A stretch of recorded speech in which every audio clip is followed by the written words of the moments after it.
This video is about Noah's home life, as that is by far the biggest influence on his behaviour and trainability. As you can see, he has a new friend. Charlie is obsessed with Noah. He follows him around, chases him around, and he just wants to play all the time, or just take him out at the knees. It is very funny to watch, and I think quite good for Noah too. On windy days or high energy days, I'm still leading Noah across the field with a Connemara escort. This is so that I don't have to correct any behaviour. He's just copying what the other Connemara does. Then the behaviour that I want is created through habit, not through training. Noah is brilliantly traffic training himself. I don't think he can quite believe something else is as interested in horse poo as he is. I've started getting Noah used to all those normal horse care things.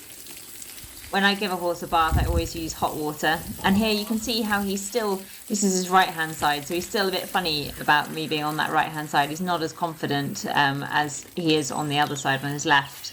And that's just a case of time now. I've just got to keep doing all these things. This side, you can see he's really confident. And a couple of clicks with the shower, and he's like, oh yeah, this is quite nice. It's nice to see him being really confident. One behaviour that I am seeing that I don't really like and I don't want to encourage, so I'm just doing it here to show you, but as you can see, when I approach him with his food, he puts his ears flat back and sort of snakes at me, although he's not doing it as bad as he can. I don't want to see that behaviour. So what I'm doing about it is, first of all, I've changed his food, so I've now made it with some garlic in it, which he doesn't like as much. So by making the food not as palatable and not as desirable, it's like changing out, chocolate for broccoli or something. It's not as he's not as keen on it. And by doing that, it takes away the intensity over the food. Now he'll still eat it up, but it just might take him an hour or two to eat it up rather than give me the food now. So that's a really good way of changing his attitude. And you can see there how he's got his ears more relaxed and he's not pulling faces at me when I'm close to him. The other thing I've done is I've been taking him out and tying him up and brushing him and then putting him back in with his food in there. So I've not been bringing him in from the field and then giving him his food because I don't want him to start hanging to the gate and thinking, feed me, feed me. But I have started taking him away when I put the food in as well. So those two things will hopefully reshape that behaviour and we'll lose that. So this is really nice. As you can see, my Shetland mares are very close. So there's 6 mares in there and he's not reacting to them at all. So I've done exactly the same thing as leading him across the field. I've been using a Connemara between him and the Shetland mares for a few times. And now you can see how it's a habit. He knows that he's just supposed to stand there and ignore them, completely ignore them. So that's really nice to see. And now he's happy to fly solo. I'm also working on his feet. He's still a little bit sticky, but we've lost the trying to nip me when I pick them up, so that's great. His front feet just need more practice. He just holds them and sort of doesn't balance himself well, so it's just about preparing him for the farrier. This one's his worst. But wearing those brushing boots while I've been playing with him has been really helping, and he's nowhere near as defensive about his legs as he was. I think he's coming along really well. He's such a lovely boy to work with. I also paint all his feet with hoof dressing, just because I'm trying to extend that period of time because, for the farrier, it's longer than you think. I love this clip because this shows where he's not distracted by the hay and he's focused on the mare, but he's completely able to have self-control. This is what he was like before.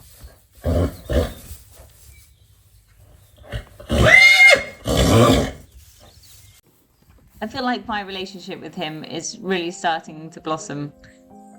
I really enjoy doing stuff with him and just hanging out. As you can see, he's getting nice and confident with me being in his personal space. After all, he's got to learn to love to be squeezed.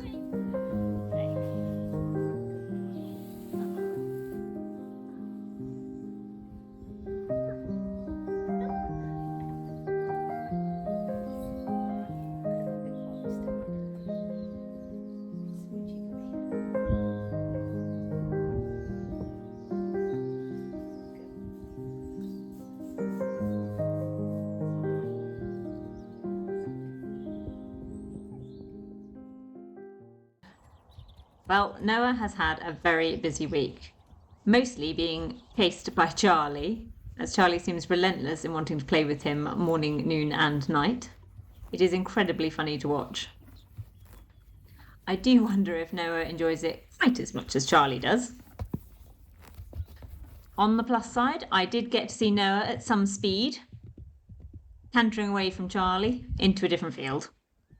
Noah's other most favourite activity is sleeping. He does a lot of it. I bring him in every day, and it's not long before he's fast asleep. Today I'm taking Noah out for his first hack off Comet. So I'm going to put on him a bareback pad, which he's never worn before, and he's never had a girth on him before either. So I use the bareback pad rather than a saddle because I find that horses, young horses, they never mind. It's not like making a big drama out of something. I just want them to be really relaxed and not even really notice that they've got it on. Right, what do you think about that? I think it'll be fine. I think we just won't be dramatic and then it'll all be fine. As you can see, he hasn't even noticed.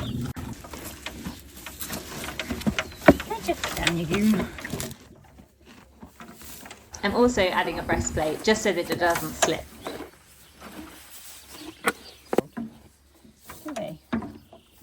Get away, you wild animal.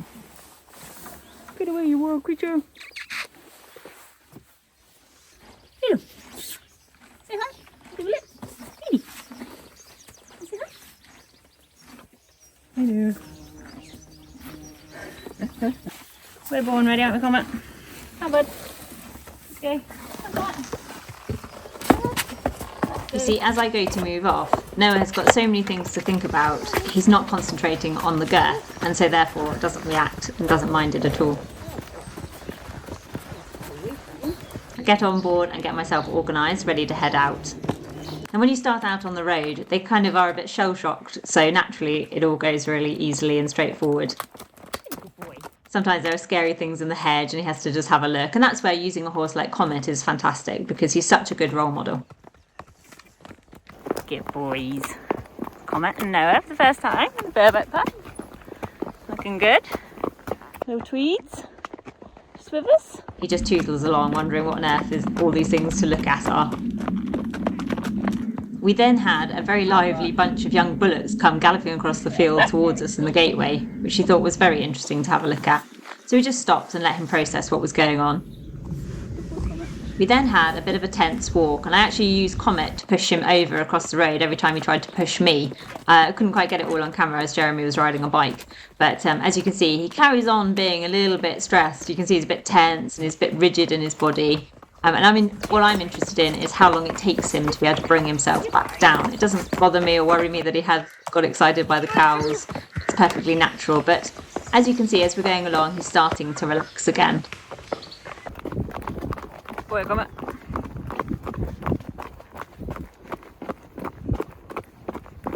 Good girl, Tweedle. What do you think of Noah? Yeah, that flouncy stallion.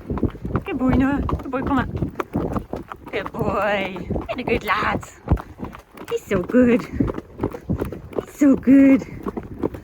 We had a little tiny short trot up a hill, and then at the top of the hill I actually thought I was going to let Comet and him have a stop and a graze. Now my horses, I like them to have a default setting of when in doubt, chill out and just eat grass if it's available to you. And so here what I'm doing is Comet is doing that exactly, and I want to see how quickly he can grasp that concept. So when he's looking around and everything, what I want him to be able to do is just go, oh, this is my opportunity just to eat grass and chill. And you can see there, he then is very relaxed, he's got his head down. This was the first car and only car that we met, and I wasn't expecting him to mind because where I got him from, they had lorries and things coming into the yard, so I was expecting him to be okay, but I still protected him with Comet just in case. Always better to be safe than sorry. Now this ride in total was no more than 2 miles. I mean, it took 20 minutes. It's really not very far at all. And what I love here is how we've had different phases. You know, we had the phase with the cows where he got himself kind of tense. Then he got to relax and learn to self-soothe and be able to just graze. And now he's lovely and relaxed, just wandering along there, which is perfect. And the perfect way to end our ride. Good lad. Very good boy. Down with the dog.